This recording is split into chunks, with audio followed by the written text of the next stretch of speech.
कल मैंने सपना देखा है जो अपना हो नहीं सकता,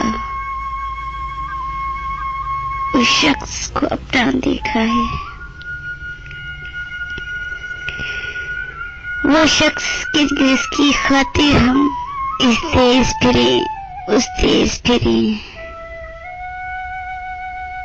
जोगी का बना कर भेस फिरे,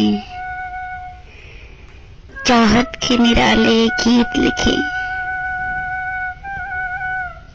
जी मोहने वाले गीत लिखे, धरती के महकते बागों से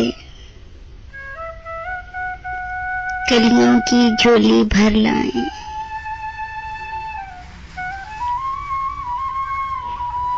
अंबर के सजीले मंडल से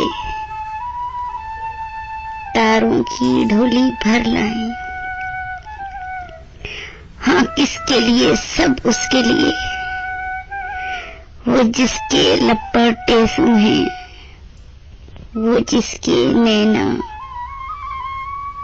आहू हैं। वो खार भी है और खुशबू भी, वो दर्द भी है और दारू भी, वो अल्लड़ सी, वो चंचल सी, वो शायर सी, वो पागल सी।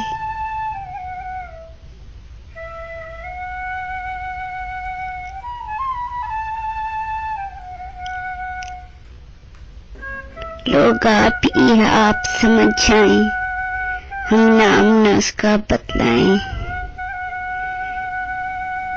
ऐ देखने वालों, तुमने भी उस नार की पीठ की आंचल में उसका सपना देखा है। कल हमने एक सपना देखा है जो अपना हो नहीं सकता, उस शख्स को अपना देखा है। Subscribe my channel Urdu Poetry Dil Ki Awaz for all kind of heart-touching poetry. Don't forget to subscribe my